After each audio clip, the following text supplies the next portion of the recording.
Hi guys, this is Piyush Suri and I'm here to talk about branding for growth. If you run a business today, you have to nail branding down, period. And I will show you how to use branding as your superpower to stand out from the crowd. If you like this video, subscribe to the channel, share it with someone that you think may like it. Or if you hate this video, write me a comment. So I've shot this video in a masterclass format to ensure that we can deep dive into some of the concepts that I will talk about. This video is really meant for businesses or brands that are in revenue stage or more than just an idea. So it would be helpful if you already have some experience in dealing with customers and selling your product or service.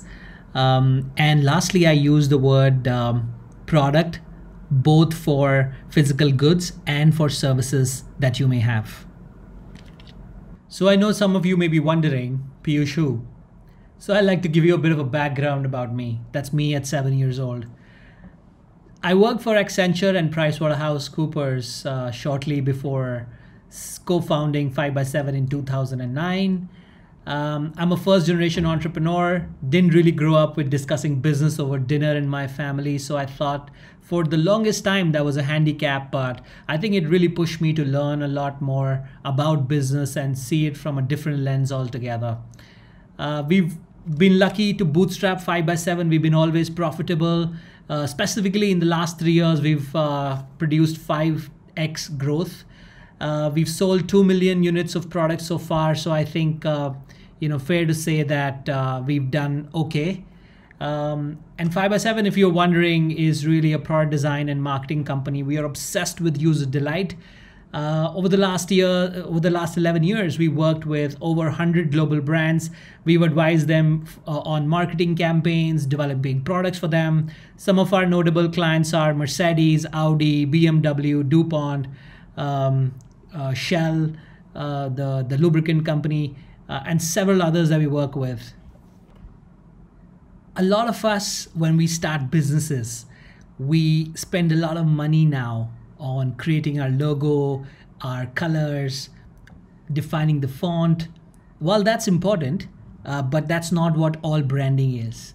After a while, once we have defined the logo and the other elements of our brand, we kind of feel that the branding is done now, and then we can put it aside, lock it in a box, and then start focusing on running the business, getting the revenue streams up, etc.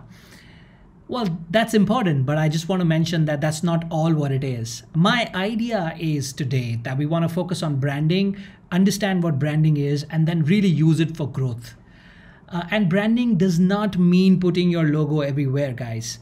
Let's look at the world's largest, the most valuable retailer today, Zara.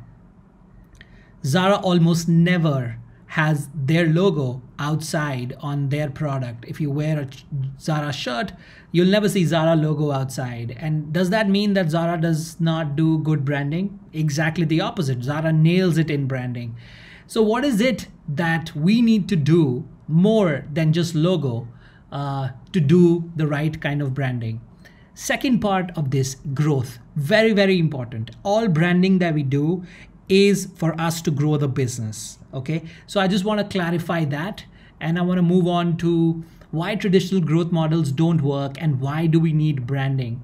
So for me, the traditional business model approaches is really to take an Excel sheet and build your growth projections. I've done that a million times, and I've always been disappointed after a few months of doing that because it really didn't give me the creative insight that I was looking at. So what we do when we do create Excel sheet based models is that we do gap analysis and projections, but we don't really talk about behavior of our customer. We don't really talk about the superiority of the experience that they are going to get. So really, to me, branding is solving the creative side of the problem, the left and the right problem solving. Both are important. The left, problem solving, which is numerical, analytical of the business.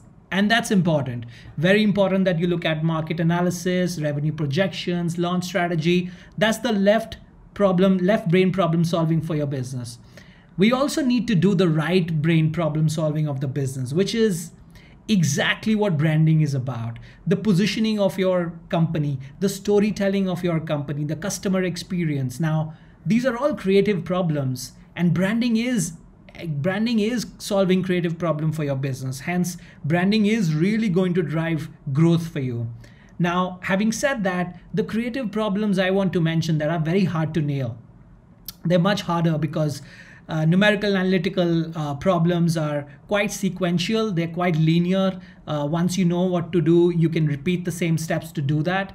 Creative problem solving, on the other hand, does not really work like that. The creative problem solving really is about an iterative approach, trying to come up with a new idea that may or may not work. It's about testing different things. And that's why branding is hard to nail. It's hard to nail, but it's not impossible. I think if you understand the concepts of branding, then you can do really well. Let's talk about where the consumer behavior is going and how does branding fit into that. All right. So let's divide consumer phases over the last 20, 30 years into three parts. One is value products. So we had anything that gave value, which is basically utility or something that was driven at a low cost. It could be fueled by low quality Chinese imports. And before that, we saw Walmart do really, really well during this kind of a decade. Before that as well, if you look at services, then this is the time where package tours to go on a vacation, for example, that's a classic example of a service that did really well. So yeah, really, it was really driven by value products. When Amazon was launched, this whole internet boom happened, starting from the late 1990s up until 2015. We've seen really an explosion of these massive brands come in. Companies like Amazon, companies like Airbnb when it comes down to travel and services, online booking engines, etc. They have really taken over during these 20, 30 years. And really, I call them the Amazon brands together. And we've seen medium to low quality of services from there, but we've really seen an exponential rise in marketplaces. All right. So this is where if you were part of the marketplace, if your business was part of the marketplace on Amazon or Airbnb or anywhere else, that would have done really, really well during that time. But it's important to note that the current phase that we are in is the story-driven phase. People are buying from brands that know how to tell a story, and that is going to go up. This trend has been started from 2015. We still haven't reached the peak of this trend, so that's great news for us.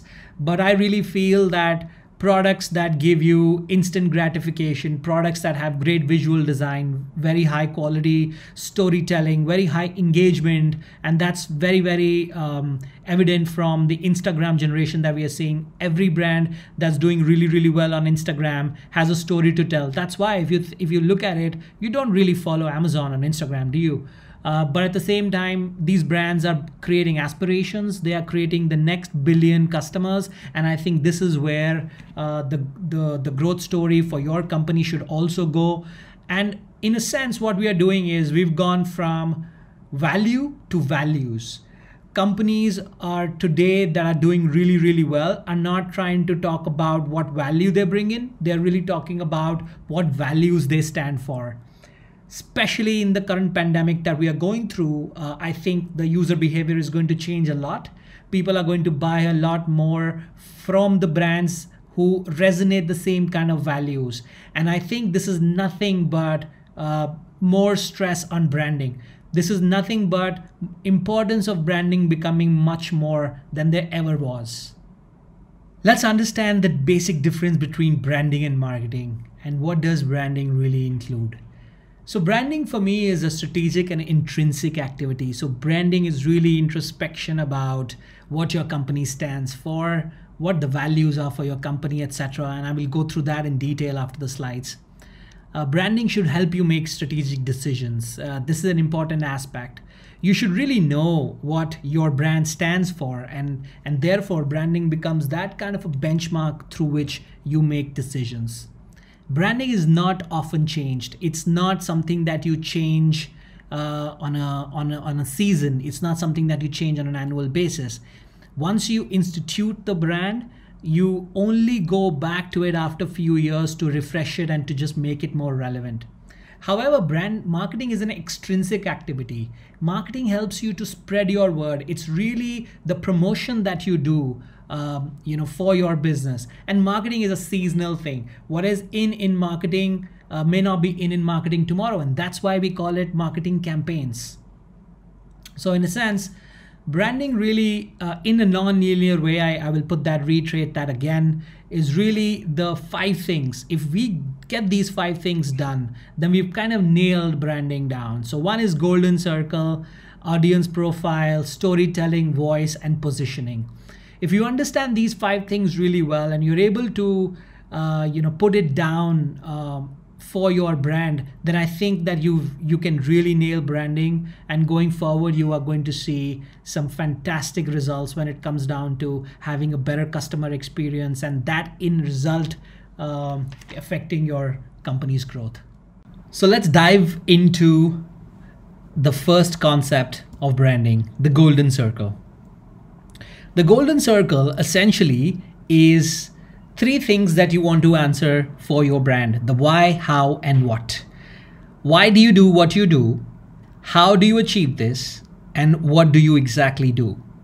Now, what we want to do as far as branding is concerned, we want to start to communicate your why. We want to start with explaining why do you do what you do, and then go to the how and the what. And that's exactly what some of the strongest brands do. So I want to take example of this to make it more clear, and we'll play a little game called Who Would You Rather Buy From? So we have 2 companies. The first company is Michigan Watch Company, and Michigan Watch Company, like any other company, most of the companies out there try to exactly communicate what they sell. So Michigan Watch Company sells watches, and that's something that comes out evident from the first experience that you have with that brand, either going to the website or going through any other marketing material that they have, or going to the advertising. You exactly know they sell watches, that's what they communicate, that's their opening line. And that's exactly what most companies do. They communicate their what first. Right? How do they do that? How do they sell watches? They sell cheap with quality. And that's something that I think most of the companies really like to do. They like to provide value. They want to say that, hey, we do this quality, but an affordable price, for example. There's nothing wrong with that, but that's exactly what most of the companies out there are trying to do. Unfortunately, a company like Michigan Watch Company never gets around trying to explain or communicate their why. They never get around doing that because first of all, I think there's only so many things that you can communicate. And the other thing is that most companies don't really think that it's important to communicate why they do what they do. So I think that messaging kind of gets very hidden. But essentially, what Golden Circle says is that the most essential part about your brand is to communicate why do you exist. So let's take another example of Detroit Watch Company, and what they do is they start to they start with communicating why they do what they do. In this case, it's believe in creating legacy. So anything that they do, basically whatever that they do is an offshoot of this why. So the Detroit Watch Company starts with believing in creating their legacy. This is what they want to do. They do that by giving a superior personal experience. Anything that they do around the brand is more superior, much more superior than any other watch company out there. This is what they strive to do. And what they do is they sell watches.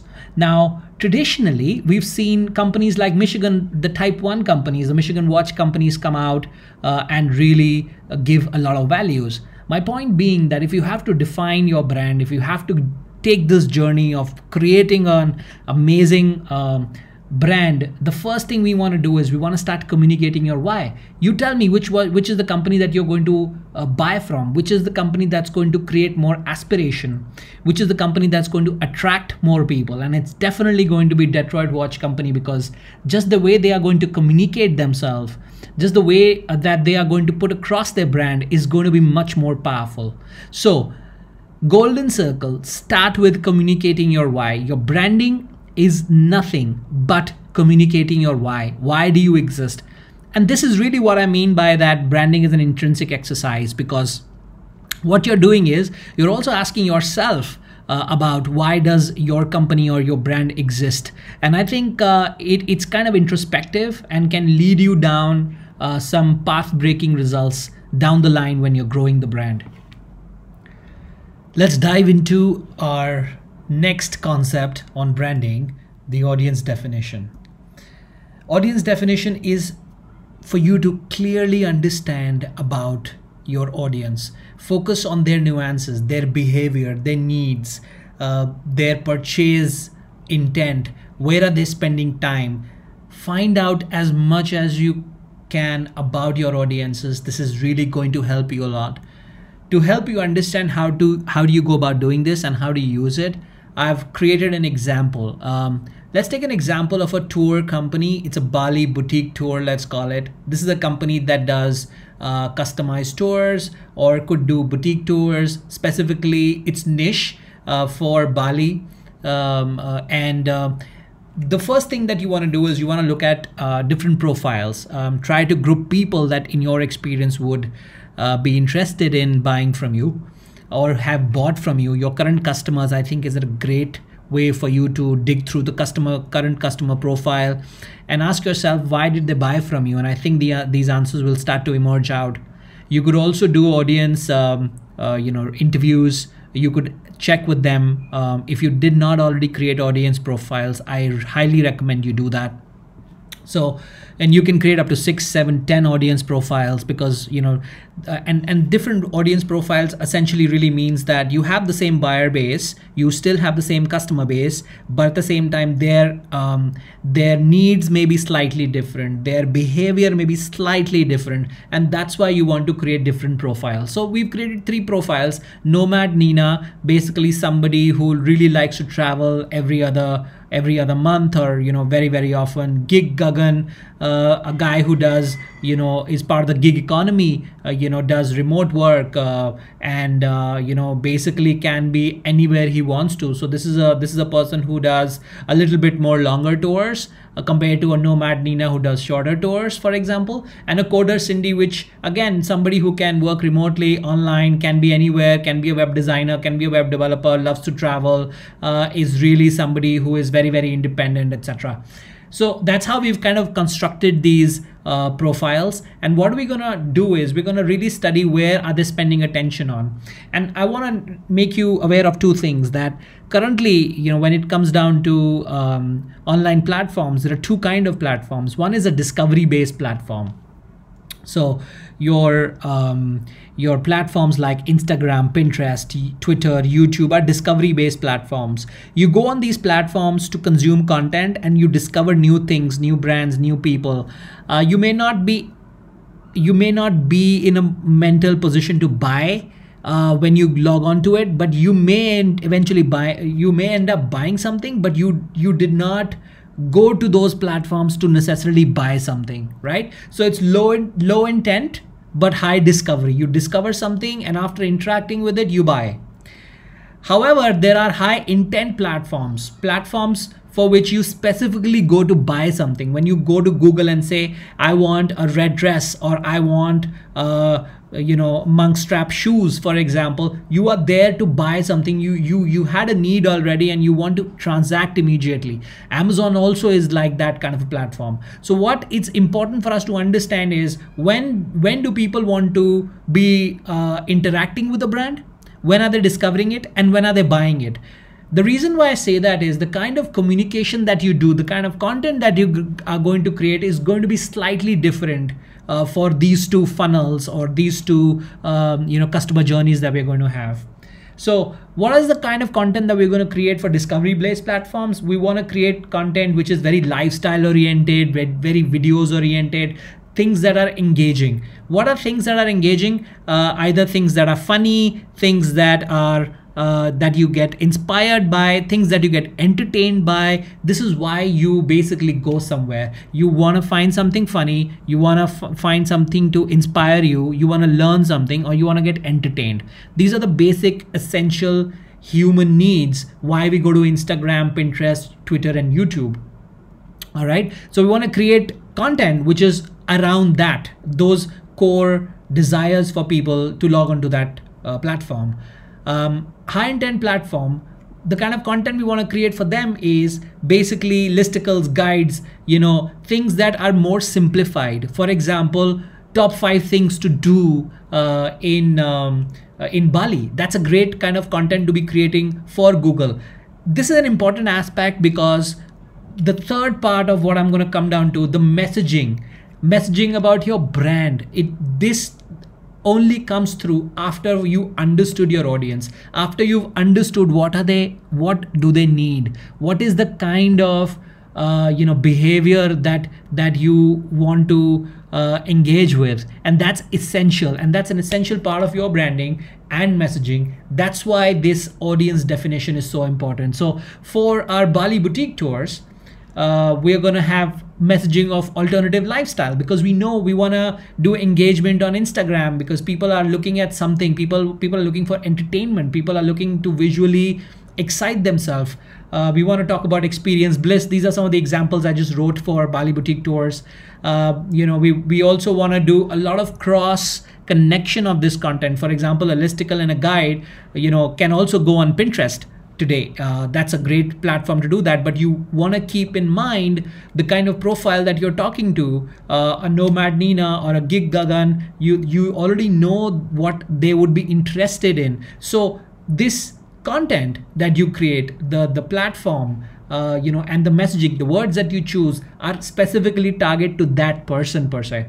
So we want to create a lot of blogs which help in Google searches, pins that lead to articles, and you can cross connect content on different channels, but as long as you stay true to that channel. What I mean by that is basically when you go to Instagram, you want to do more highly visual things.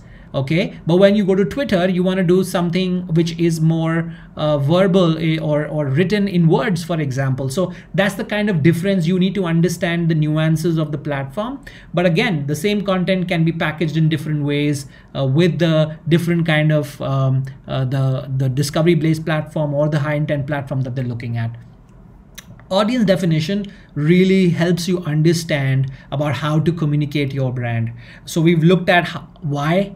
You got to start with why. This is really the how. You will not understand how to communicate with the brand till the time you understand your audience. And this audience definition, in the sense that building audience profiles, figuring out where their attention is going, really helps you discover more about your brand and really fix it when it comes down to messaging. Okay, so after this, let's go to storytelling. Brand storytelling is the buzzword. Everyone's talking about it, but we know very little on what this is and what do people mean when they mean by storytelling. Storytelling essentially is how you describe your brand, but it has the following characteristics. Now think of a story. Think of any story that you love and why you love that story. And it will have the following essential ingredients. What are those ingredients? Good stories drive powerful emotional connection. So when you look at a story, you are able to relate to that story. You are able to engage with it. So when you want to communicate about your brand, you want to have powerful emotional connection with the messaging that you have. Good stories have a common enemy or a problem. Something that we all can get that we can get behind. We can rally against a common enemy, and that's something that I think good stories and good brands communicate to us. Ultimately, your brand is trying to solve a problem. And what you want to do is you want the user to feel this problem, and that's the common enemy that we're talking about. Good stories are effortless. They are super simple. They are very easy to understand. The user learning curve on understanding and brand engagement is almost next to nothing. And that's very, very essential when we communicate. Very complex fundamentals can also be distilled down to simpler stories and simpler communication. That's my main point here. Good stories are authentic. you really genuinely believe in that. There is a high value of trust. The words that you use, the visuals that you use, you want to be able to be authentic and trustworthy, and that's why people believe in that. When you watch a movie, for example, you love the movie in which the actors are more relatable and are more authentic and original. Similarly, in the brands as well, in branding, we want to also build stories that are authentic. Good stories also drive discovery, surprise. There is an element of serendipity in good stories. There's something which is unexpected, and that's what good brands do. Good brands are able to give that element of surprise to the users. And in the end, good stories have a hero, which is your brand. Your brand is the hero of your story, and that's something that we want to establish. When you communicate, you want to create a emotional connection by having a common enemy or a problem that people can relate to. You want to communicate effortlessly. You want to be very authentic. You want to create that element of surprise, and essentially you want to be able to come out as a hero for your customers. That's essentially what storytelling is. But wait a second, that's what good brands do. But you know what great brands do? Great brands are not meant for everyone. Great stories are not meant for everyone. How many times have you seen a brilliant movie which was super awarded or a lot of people loved but you hated? That's exactly what a brand is. A great brand is not for everyone. This is a very important understanding that we all need to have. Your brand is not for everyone, but it is for the audience that you define really, really well. For everyone else, if they don't engage, don't interact with your brand, that's fine. And you should be totally okay with that. And this is a bullet that we all have to bite. We have to understand that you can't win everyone. You can't win each and every customer, but you have to be very, very, very relevant to the person or the customer that you feel you're going after. For everybody else, you can forget about them. That's not a problem. And that's what great brands do. Till date, the most valuable company, Apple, still has a lot of haters. A lot of people who are Android fans don't really understand Apple. And that's okay. That's okay with Apple. It's still the most valuable and the most profitable company. How about that? That's what I mean. So while Apple is the king of storytelling, yet there are people who don't buy into Apple stories, and that's fine, because still it's not about winning everyone. It's winning a lot more with people who matter. Let's talk about voice. So voice is nothing but the personality of your brand. If your brand was a person, what kind of person would that be? And that really essentially, I think, permeates from the founder as well. If you're the founder listening to me right now, then you would realize that your brand, your company is really an offshoot of your personality. So for me, essentially, I think voice really comes from the founder or the co-founders. This is an important aspect to understand about voice and branding, because how you want to communicate is really about what kind of personality you want to put in. Remember, we talked about authenticity in the previous slide. Voice brings more authentic engagement. You know, all brands cannot have a cookie cutter approach to formal language or formal voice. We want to have more authentic. People want human communication today. Humanization of brands is on the rise, and people want to communicate with brands which seem more relatable. Therefore, we want to have voice into brands. One of the most amazing example for this is MailChimp, the software company that does newsletter marketing. And one of the things that I love about them when I started using MailChimp was that the monkey mascot is all over the place. Even when you send out the newsletter, the monkey is giving you high five. I think that's tremendous. It also creates a great connection. So for example, for 5x7, when we define the voice on how we communicate, for us it's authentic, cheeky. We want to not be formal. We want to have an unfiltered communication with customers, but at the same time with a bit of a dry wit. That's how we send newsletters to customers. We want to be on trend. We want to talk about trend. We want to be vintagey modern. That's how we like to describe ourselves in the sense that our core personality as a brand. So essentially what you're really doing is you're kind of giving that layer of paint to the blank painting, which is your brand right now. You want to create that kind of a personality around your brand, which seems authentic, which seems more relatable, which people ultimately end up loving, because stronger the personality, the more things that you're able to pick or distinguish in your mind about that. And essentially, I think that's what it really is about. Next, we look at positioning. What is positioning really?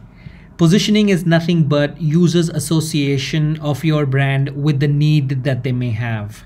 All right. So we're looking at positioning as a battle for brand recall. How soon is the user able to recall your brand when they think of a need that they may have? And really, it's about building mental association, your brand's association with the need that the user has.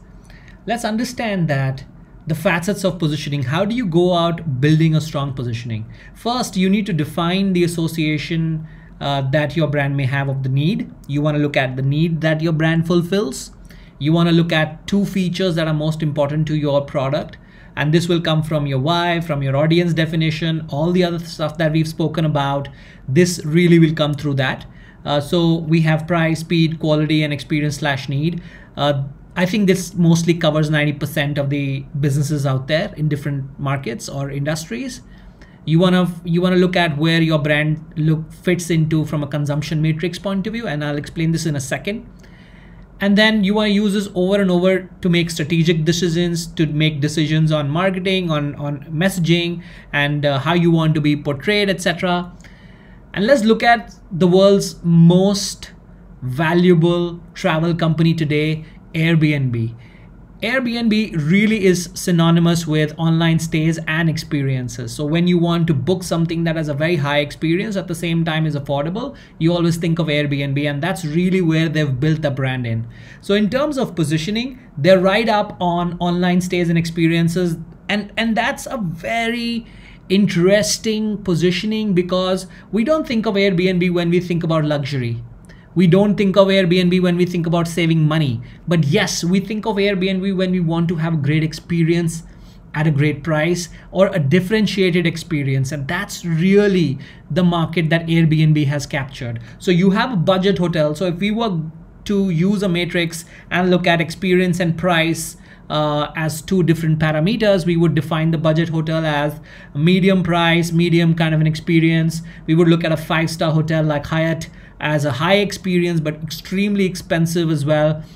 And somewhere down the line, we'll also have Airbnb, which kind of fits the gap in the middle. And that's what really Airbnb did very smartly to exploit this gap, because between a budget hotel and a 5-star hotel, there was a massive gap from experience or experiences is concerned from travel's point of view. And I think this is the point that I'm trying to make. When you think about experiences, you think of Airbnb. You don't think of anything else. And that is what a strong positioning is about. So how do we really put this in action? Yeah. So 3 points that I think that what we should do. First, we should understand branding, and hopefully this deck helped you to understand different aspects of branding, different nuances of it. We want to introspect and make different notes, journal, put things down, go back and forth, revise on different things, go to positioning, go to audience profiles, see how they play against each other. Are you doing this right way? Go out and experiment things and go back and refine it. Also look at your previous experience. Talking to customer obviously would help. Put down your why, audience, voice, story, positioning, go back and forth, as I said, and you revise it. And I really think that strong brands come from this kind of an iteration and really thinking this through. And hopefully this deck helped you. And thank you for watching. And I'm on YouTube, Medium, or LinkedIn at Piyush Suri. Do add me, subscribe to the channel, leave a comment so I can build more such videos and add more value to you. Thank you.